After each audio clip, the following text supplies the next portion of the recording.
petit tour à la campagne va nous faire découvrir que toutes les routes ne sont pas goudronnées.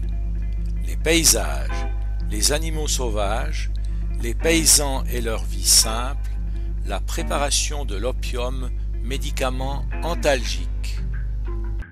La citerne, pour garder l'eau de pluie.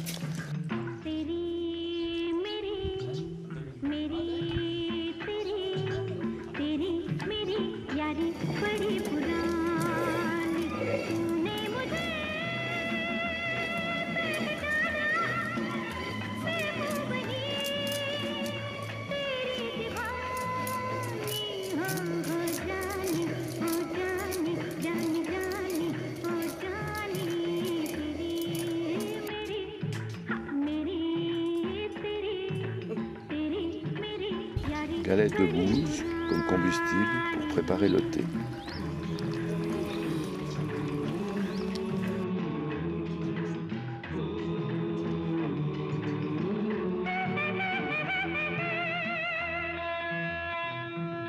L'opium, d'accord, pour le village. Donc ici, il va nous faire une démonstration comme il le fait pour... Oui, on peut filmer.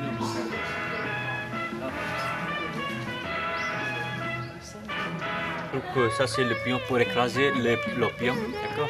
Ensuite ça c'est une structure, c'est considéré comme un hôtel de Shiva. Shiva c'est le troisième dieu chez les hindous, le dieu le plus important. Il a deux attributs, le protecteur et le destructeur. Donc Shiva il est considéré comme le maître des poisons aussi, tous les poisons du monde. C'est celui qui peut l'avaler, qui peut le consommer. Ça c'est l'opium brut, d'accord, naturel. Et c'est très rare, très cher en ce moment. Et c'est seul l'état de Rajasthan où il existe toujours la coutume d'opium va me faire boire ou servir. Pendant... Ça c'est la coque de fleurs de pavot. D'accord.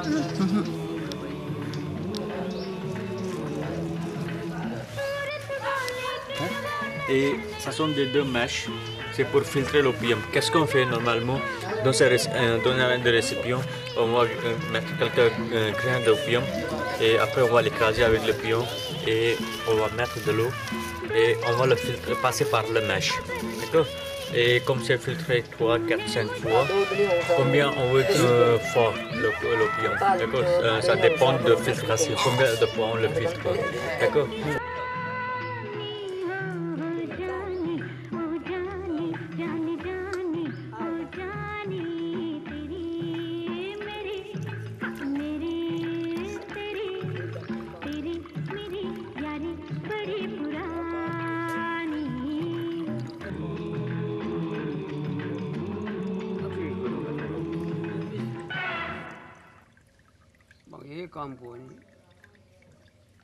On a un problème d'estomac, on leur donne un...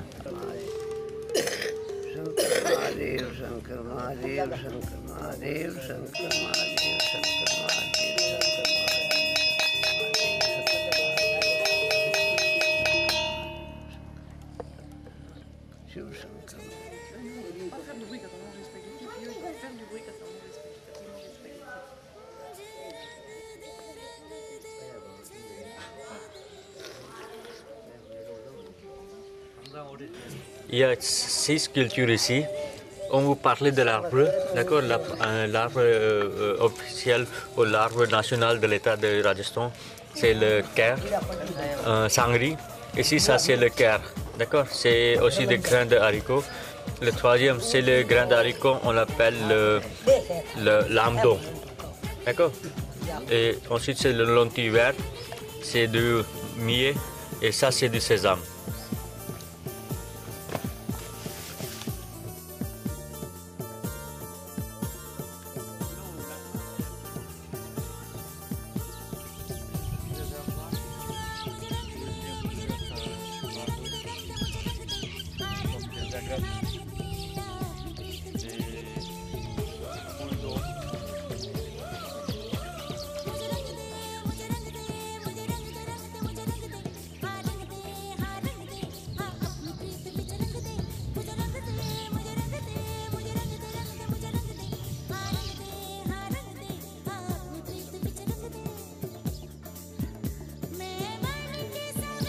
Mais c'est très spécial cet arbre, même pour les humains.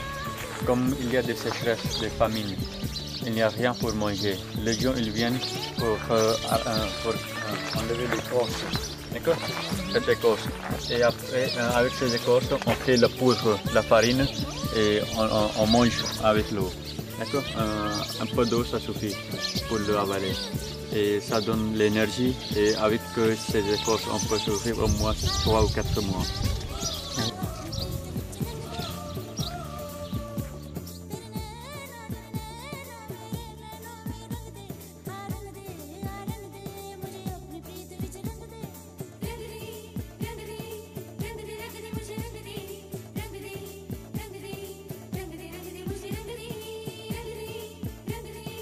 Qu'est-ce qu'il fait là? Il va faire quelques poteries devant nous. Il le lance. Non mais Ah oui, il le met en route. ouais.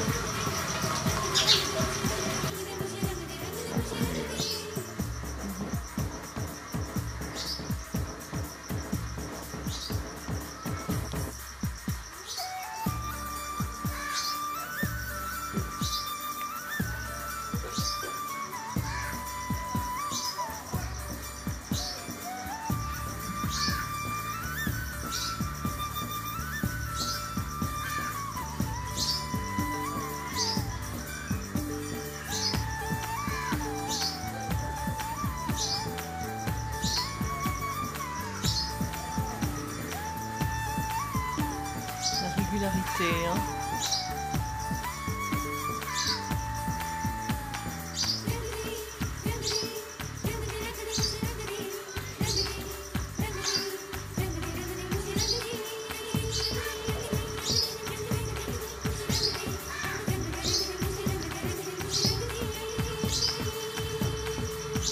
तेरे सपनों के आंगन में चम चम चलूं मैं चलूं तेरे संग संग चलूं आजा Tu connais la dimension. आजा तू बन के हवा तेरे सदके जावा तेरे मारे जावा आजा आजा वे आजा तू बन के हवा तेरे सदके जावा तेरे मारे जावा मुझे रंग दे मुझे रंग दे मुझे रंग दे रंग दे मुझे रंग दे हाँ रंग दे हाँ रंग दे हाँ अपनी प्रीत विच रंग दे मुझे रंग दे मुझे रंग दे मुझे रंग दे रंग दे मुझे रंग दे हाँ रंग दे हाँ अपनी प्रीत विच रंग दे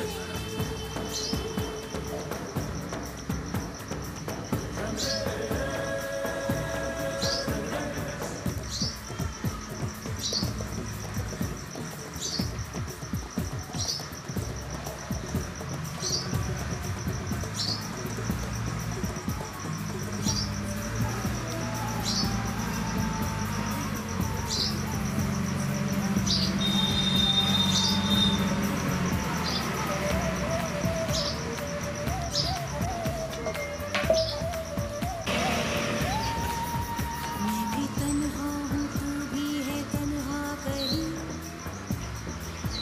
मैं अधूरी हूँ तू अधूरा कहीं एक आहट सी होती है मुझको यहाँ तू कहाँ है कहाँ है कहाँ है कहाँ मुझे ले चल तू ले चल तू ले चल वहाँ जहाँ तक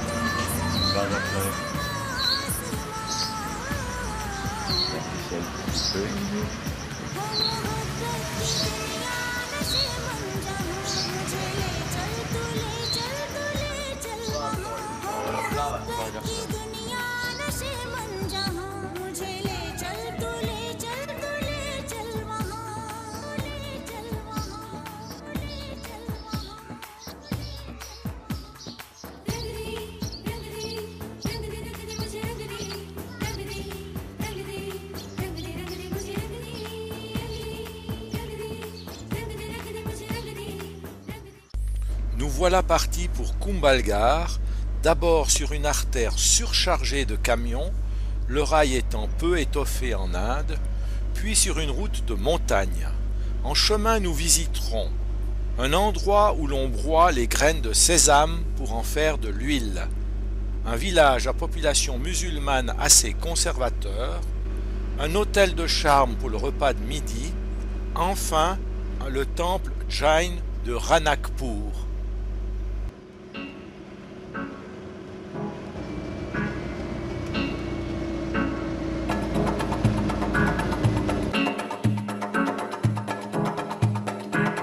Un bœuf est attelé au moulin, affublé de 2 œillères pour éviter les vertiges. Chaque villageois apporte sa récolte de sésame qu'il fera écraser et presser lui-même en stimulant l'animal à faire ses tours de piste. Ce sont les femmes qui travaillent et les hommes qui regardent.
Comme rien ne doit se perdre, les galettes seront récupérées pour le chauffage ou la cuisson des aliments.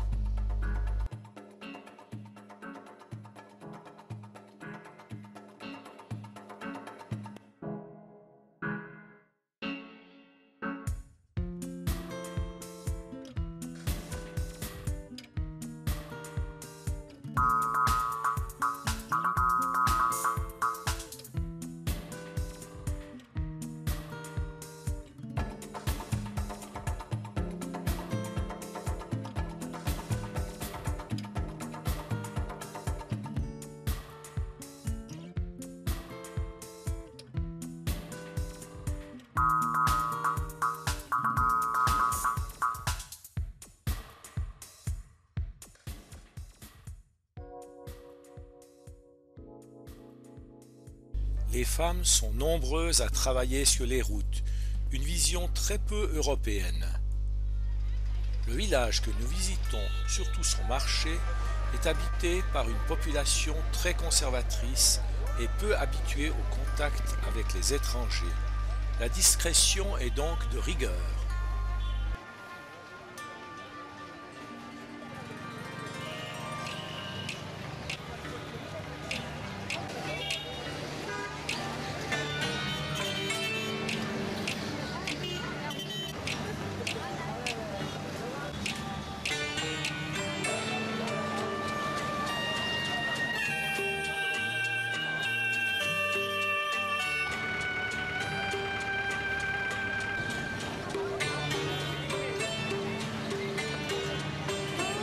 रिश्ते बनते हैं बड़े धीरे से बनने दे कच्चे लम्हे को जरा शाख पे पत्नी देती रिश्ते बनते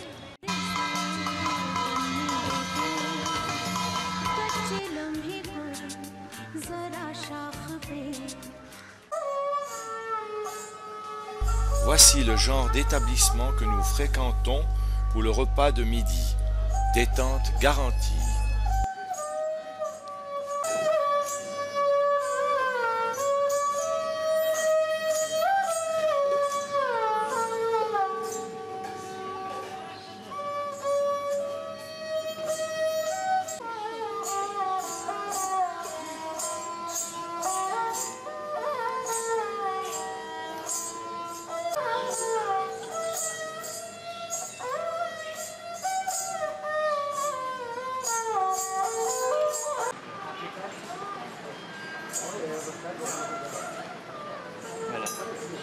lorsqu'il finit.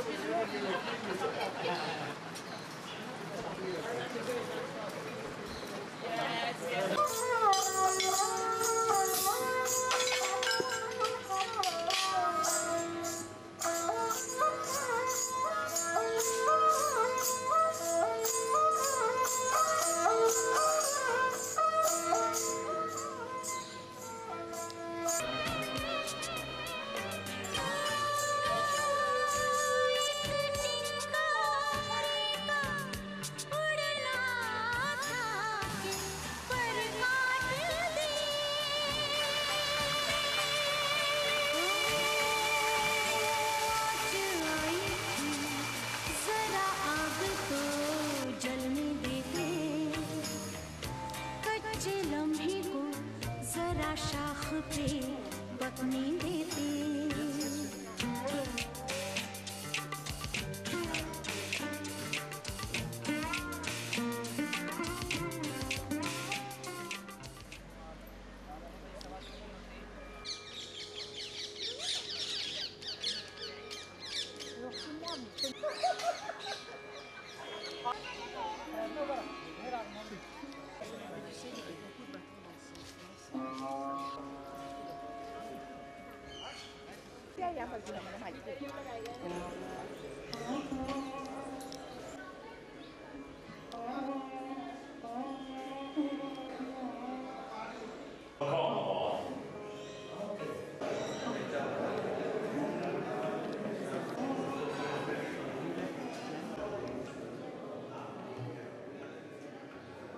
Pour 5 minutes pour vous faire une petite explication de ce temple. Nous sommes dans le temple Jain, ça s'appelle le temple de Ranakpur. Ranakpur, ça c'est le raccourci d'un mot Rana Kumbha Pur. C'est au 15e siècle les ancêtres de Maharaja de Udaipur qui ont fondé la nouvelle dynastie à Udaipur au 16e siècle, qui avait une ville ancienne à Kumbhalgarh. D'accord? La Kumbhalgarh, c'était l'ancienne capitale de Maharaja d'Udaipur. Et qu'est-ce qui s'est passé au 15e siècle? Il y avait une fois des problèmes de financiers. Il y avait la sécheresse, le peuple n'avait pas pour manger et pour boire. Donc les rois, ils ont demandé l'aide de cette communauté des Jain qui était toujours très riche à l'époque et ils servaient d'usuriers. Donc grâce à l'aide de monsieur, les Jain, le roi il avait pu nourrir son peuple. Mais comme les usuriers, les Jain, ils utilisaient toujours leur mentalité ou leur aide pour faire un chantage avec les rois. Donc ils ont demandé la protection des rois pour leur communauté. Donc le roi il avait donné la garantie de la protection de cette communauté. En même temps, comme le monsieur il avait aussi négocié pour un temple, pour avoir trouvé la place pour un temple. D'accord? Donc grâce à ça, ils ont trouvé cet endroit où c'était entouré par les montagnes de quatre côtés et il y avait une rivière qui est juste devant le temple. D'accord? Et c'est le temple qui a été construit dans 50 années et plusieurs milliers d'ouvriers qui ont travaillé tout le temps pour réaliser le rêve de cet usurier qui était non seulement un marchand, un commerçant, un usurier dans la cour de Maharaja, il était aussi le courtisan. D'accord? 1444 est en quelque sorte un chiffre fétiche chez les Jain. En effet, c'est à la fois la date de début de construction de ce temple et le nombre de colonnes qu'il renferme. C'est ainsi le temple qui a le plus grand nombre de colonnes dans toute l'Inde. Aucune d'entre elles n'est strictement semblable. Ce temple se trouve à 110 km au nord d'Udaipur. Il se dresse tel un gigantesque vaisseau de pierre dans le silence de la forêt et vaut à lui seul la visite. Véritable joyau d'architecture religieuse, il fut construit par Darnak Shah qui voulait ainsi matérialiser la nef céleste. Il ne ménagea ni son temps ni sa fortune, s'entourant des architectes indiens les plus renommés de l'époque. C'est l'un des 5 grands lieux saints de la religion Jain.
Vakratunda महाकाव्य सूर्यकोटि समप्रभ निर्विघ्नं कुरु मे देव सर्वकार्येषु सर्वदा. Jacket from which your country? Switzerland. Jacket from which Switzerland Mahadeepe. All family happy life, good health.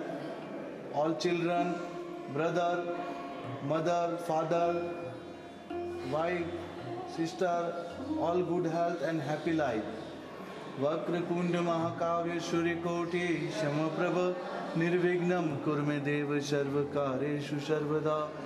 ओम नमो अरिहंताणं नमो सिद्धाणं नमो आयर्यणं नमो वज्रायणं नमो लोय शवशाहुणं ऐसो पंच नमो.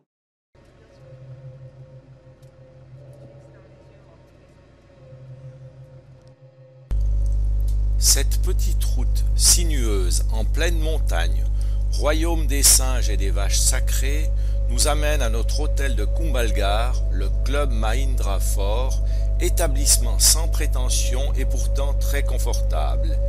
Il n'est occupé que par des touristes indiens.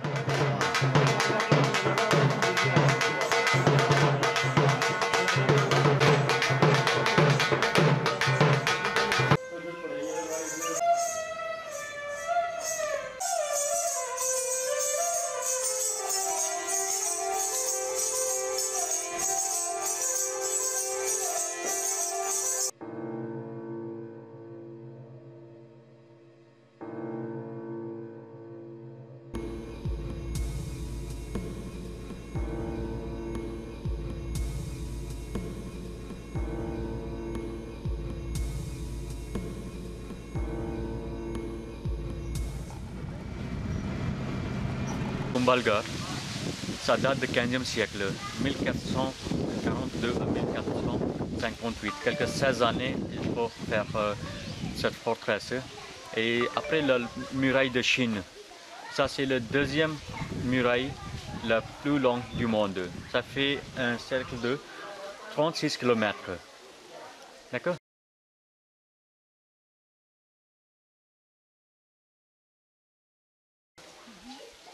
Le rempart de cette forteresse, ça fait 36 km et le fondateur de cette forteresse, il s'appelle Maharana Kumbha.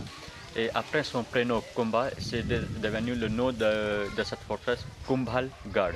Garh, ça veut dire la forteresse, donc la forteresse de Kumbha. C'était l'ancêtre des Maharajas de Udaipur. Comme au XVIe siècle, ses descendants, ils ont fait une nouvelle capitale à la ville de Udaipur. Son petit-fils, il s'appelait Uday Singh. Donc après son prénom, il avait fondé la ville de Udaipur en 1559. D'accord? Mais au XVe siècle, c'était l'ancienne capitale de l'Udaipur. D'accord? Et normalement, on traverse cette porte pour arriver jusqu'au palais principal, d'accord, où habitait la famille royale. Et la dernière construction de cette forteresse, ça date du 19e siècle. Okay? En total, dans ce sanctuaire, dans cette forteresse, on trouvait 365 temples, un temple pour chaque jour. Les 300 temples c'était consacré aux Jains, c'est la même histoire pour la protection de leur communauté. Les Jains, ils finançaient de temps en temps les rois hindous et c'est comme ça qu'ils étaient devenus plus forts et ils ont gagné la place pour 300 temples pour leur divinité, pour leur prophète. D'accord? Donc, c'était les barrages. D'accord? Et c'est de l'origine, du 15e siècle. Et les fenêtres, ça servait des ouvertures. D'accord? On ouvrait les portes et ça faisait partir l'eau. D'accord? Pour approcher de ces murailles, l'ennemi devait traverser une forêt touffue et contourner plusieurs ravins. Il y avait ensuite 7 portes fortifiées successives, des passages souterrains secrets.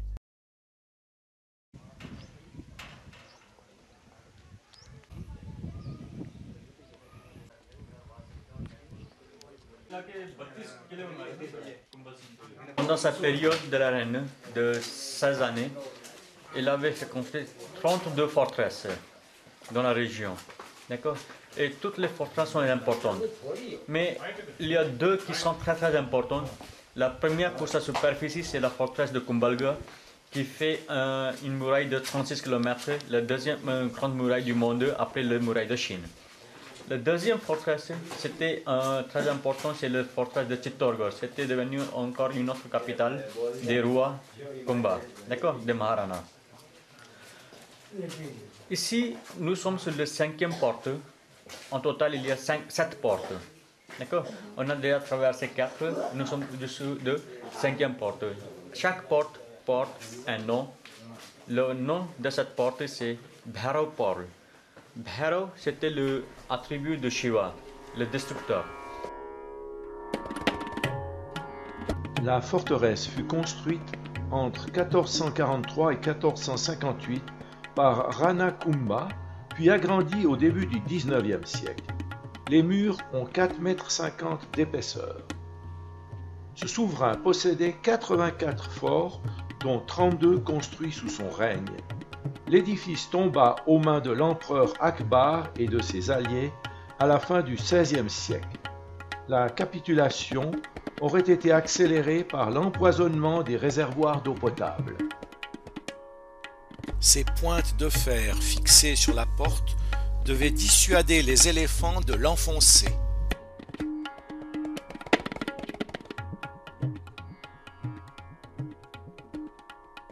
Aujourd'hui, il existe encore un réservoir remarquable à l'intérieur du fort.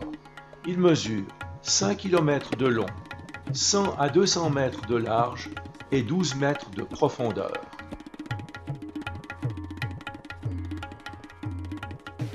Palais des Nuages, construit en 1884, le plus récent de toute cette architecture.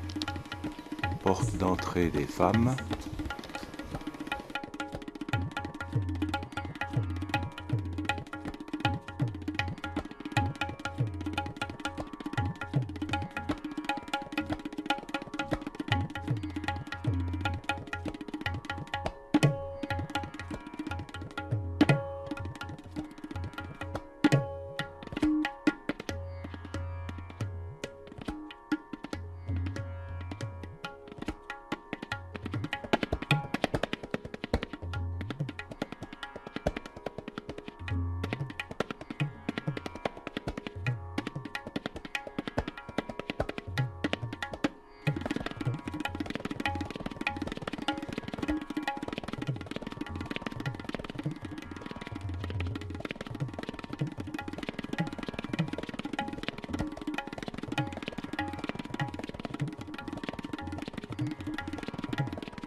Nous reprenons la route en direction d'Udaipur. n'y a pas de temps à perdre. Le circuit complet fait plus de 2000 km sur des routes parfois bien chaotiques. En chemin, nous apercevons une noria, système de pompage de l'eau, des travaux des champs et la vie dans les villages environnants. Ici se trouve le puits.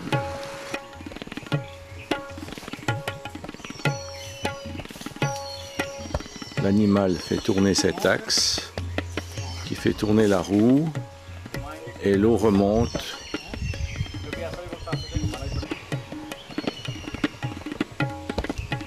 Ce système s'appelle noria.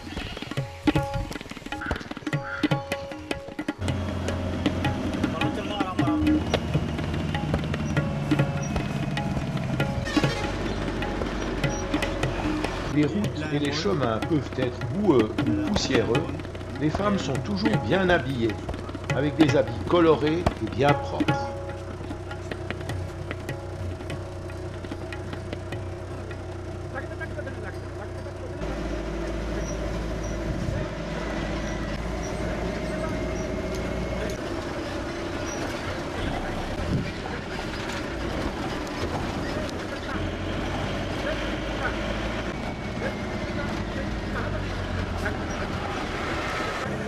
Le gungan, en hindi, c'est la pratique du voile en Inde.